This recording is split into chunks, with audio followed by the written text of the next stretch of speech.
Hey there, Reno Tahoe lovers. We are heading into winter, which means skiing, snowboarding, snowshoeing, snowmobiling, and all sorts of other mountain activities, which means high elevations. And Reno, if you didn't know, at its lowest point is about 4,300 feet of elevation. So you need to be prepared. Where I do most of my snowboarding is at Mount Rose Ski Resort, which at the base of the mountain has an elevation over 8,000 feet. So here's what you need to be aware of and pay attention to if you're in a high elevation climate so you can have the best time this winter. You don't have to climb Mount Rose to experience high altitude sickness. A change in altitude of just a few thousand feet can result in headaches, shortness of breath, and other high altitude sickness symptoms. And here is the disclaimer. Remember, I am a real estate agent. I have an MBA and I have a business degree, but I am not a doctor. So just know all the information I'm about to talk to you about, I looked it up and I researched it and I looked at articles about it and all things high altitude. This should be no way perceived as medical advice because I am clearly lacking the letters on my diploma to be a doctor. Even though I've lived here and I've adjusted to high altitude very well, I've been here for 35 years. High altitude sickness doesn't discriminate. It doesn't care if you're old or young, male or female, a couch potato, or an Olympic athlete. Whether you're taking your first trip to Reno Tahoe or you live at high altitudes, you can still suffer from altitude sickness at any time during any visit. So first of all, what is considered high altitude? According to experts, it's not considered high altitude unless it's 8,000 feet above sea level, but whether the symptoms are mild or severe, again, you can experience altitude sickness anytime you rise an additional 1,000 feet above sea level. So with many of you guys who watch these videos living in California or coastal areas at an elevation of 0 or 500 feet above sea level, you can actually experience altitude sicknesses at much lower than 8,000 feet. And if you're visiting cities like mine here in Reno Tahoe, or you go to other places like Salt Lake City or Denver or Albuquerque, New Mexico, all of which are well above 4,000 feet of elevation, you just need to know that you could have an issue. So here are some of the common symptoms of altitude sickness. I got these from the Cleveland Clinic, so if you were trying to figure out what might be causing you to have some altitude sickness, here's what you need to be looking for. Either severe headaches, dizziness, fatigue and loss of energy, loss of appetite. My favorite one is shortness of breath. You see this one happening even with people just walking up a flight of stairs, nausea or vomiting, or even sleep problems. And I know sometimes, like I said, people,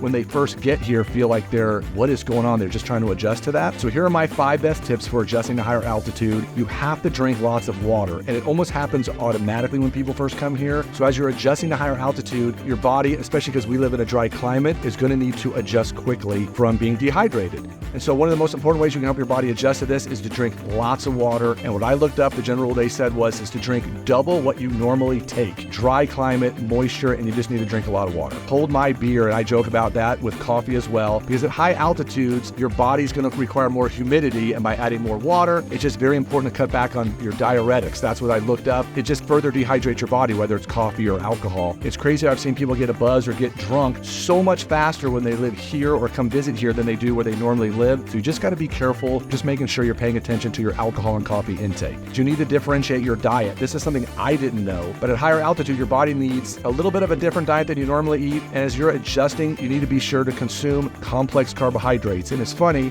they were talking about that and potassium and also increasing your iron. Foods that are high in complex carbohydrates will help you maintain your energy level and your body's ability to absorb oxygen. Because again, when I'm up at the top of Mount Rose, even I get where my breath is really going and jumping. So here's some tips and some foods to consider that you might swap out one for another. So they were talking about choosing oatmeal instead of a croissant for breakfast, or have a bowl with brown rice instead of white rice when you're up at the ski resort, or eat sweet potatoes or squash or beans at dinner instead of French fries or mashed potatoes. And so these were foods that they were saying that can help you while you're visiting here, and these may be foods you eat already anyway. So another one was they were saying pound plenty of potassium. I'm the kind of person I eat a banana almost every day, and if you're not, you might want to eat some bananas when you come up here. The other thing they were talking about is that potassium helps you replenish your electrolytes by balancing salt intake, so maybe even put a banana in your oatmeal at breakfast. They were even saying add an avocado to your bean burrito for dinner. And the other one they were talking about was increasing your iron intake. They were saying it will help your red blood cells to deliver oxygen to your body. So when you're at high altitudes, by increasing your iron, whether you're taking a supplement or trying to eat extra iron foods, like they were saying meat lovers should order bison or beef or dark meat turkey instead of chicken or pork. They were talking about if you're a pescatarian, you should opt for tuna or salmon or oysters. And if you're a vegetarian, they were saying add foods like eggs, spinach, broccoli, and kale. It was just a way for your body to produce energy for you at a much higher level than you would be at where you normally live. When you first get to high altitude, is to take it easier than normal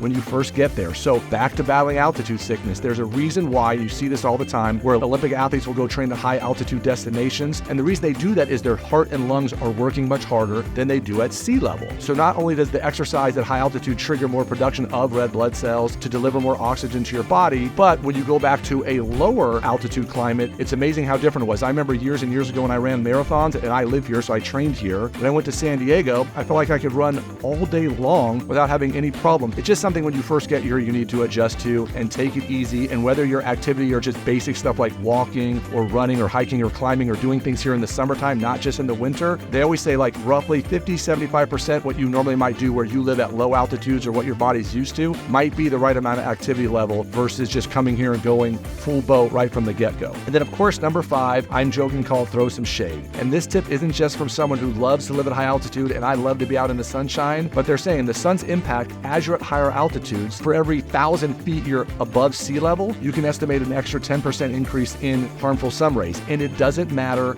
if it's cloudy or if it's bright blue skies or sunny, you should be putting sunscreen on to protect yourself. So whether it's that or sunglasses or chapstick, because trust me, you'll get your lips chapped in a heartbeat if you're out on the mountain, it makes a huge difference if you protect yourself as you get closer to the sun. So just remember, whether you live here somewhere like Reno Tahoe or you're just coming here to visit, just be careful and plan ahead of time for what's going on. And if you have any tips that you know about for adjusting to high altitude situations, we'd love to hear them. You can make a comment or give us your tips or tricks down below. And we hope you enjoy having a good time when you're here. And if you're enjoying the content that we're putting out there, by all means, subscribe to the channel, comment below. We'd love to hear some of your pointers that you do for a topic just like this. So thanks for watching, and we'll see you on another video sometime very soon.